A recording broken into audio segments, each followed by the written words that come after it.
নিঃস্ব অবস্থায় কি দোয়া করতে পারেন একজন মানুষ, এই দোয়াটা শিখে নেন, ইনশাআল্লাহ আপনার জীবনের সমস্ত সংকট কেটে যাবে ইনশাআল্লাহ।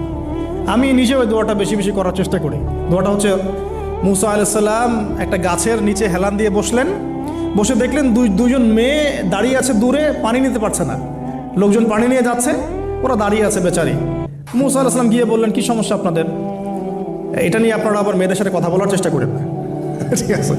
তো যে মাহারাম গায়রা মাহারাম মেনে চলে। তারা বললেন যে আমাদের বাবা অনেক বৃদ্ধ মানুষ, আমরা পানি নিতে পারি না যতক্ষণ না আমাদের কম পানি নিয়ে চলে যায়। মুসা আলাইহিস সালাম তো একটু বললাম না, ফিজিক্যালি খুব স্ট্রং ছিলেন, থাকে না বডি বিল্ডার, সামনে গিয়ে কথা বলে সরো পানি দিতে দাও, তখন মানুষ একটু মূল্যায়ন করে না।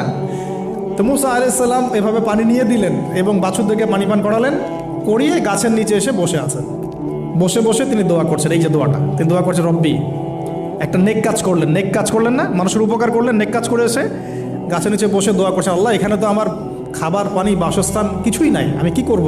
রব্বি ইন্নি লিমা আনজালতা ইলাইয়া মিন খায়রিন ফাকির, রব্বি ইন্নি লিমা আনজালতা ইলাইয়া মিন খায়রিন ফাকির। আবার বলেন, রব্বি ইন্নি লিমা আনজালতা ইলাইয়া মিন খায়রিন ফাকির। অর্থ হচ্ছে, হে আল্লাহ, তুমি তোমার পক্ষ থেকে আমার উপরে যে নেয়ামতগুলো দিবে, আমি এর জন্য ফকির হয়ে বসে আছি আল্লাহ। অর্থ বুঝে পড়বেন ভাই, নামাজ রোজা হজ জাকাত যাই করেন আল্লাহর ওয়াস্তে অর্থ বুঝে পড়বেন। অর্থ বুঝে পড়লে আপনার ইবাদতের স্বাদ পাবেন, তৃপ্তি পাবেন, আল্লাহর সাথে কানেকশন হবে, আল্লাহর নূর পাবেন, মাআরিফত পাবেন, সত্য স্বপ্নও দেখবেন তখন ইনশাআল্লাহ। তখন শুয়ে সত্য স্বপ্ন দেখবেন ইনশাআল্লাহ। আল্লাহ পাক তৌফিক দান করে দেন। এবার আল্লাহ পাকের সাহায্য নেমে আসলো, ওই দুই মেয়ের মধ্যে একজন হেঁটে হেঁটে চলে আসে। এবার এই মেয়ের হাঁটা সম্পর্কেও কোরআন কথা বলেছে, সুবহানাল্লাহ। এই মেয়ে কিভাবে হেঁটে এসেছে এই হাঁটার বর্ণনাও কোরআন দিয়েছে। কোরআন বলেছে এই মেয়ে হেঁটে আসছে লাজুক পায়ে। কি পায়ে?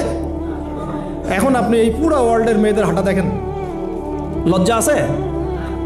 তাহলে মেয়েদের সাথে লজ্জা একটা গভীর সম্পর্ক আছে। এই মেয়ে প্রশংসা আল্লাহ পাক কোরআনে করলেন, লাজুক পায়ে লাজুক ভঙ্গিতে অবনত নয়নে সে হেঁটে আসলো। এখন আপনি কেলে যান, গো টু খেল, আপনাদের টুইন টাওয়ারে যান, দেখেন সবার হাঁটা চলা দেখেন।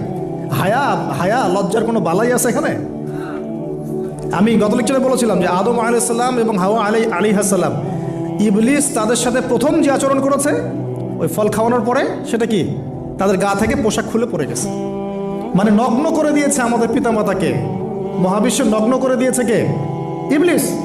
তো এখন এই পৃথিবীতে আমরা যারা নগ্নতার চর্চা করছি, তার কার এজেন্ট আমরা বুঝতে বাকি আছে? আমার কথা কি বুঝতে পারছেন কি না? এই কানেকশন মিলানোর চেষ্টা করেন, ডটসগুলো মিলানোর চেষ্টা করেন। সামনে যাই প্রিয় ভাই, এই মেয়ে এসে বলছে, আমার বাবা আপনাকে ডাকেন। আমার বাবা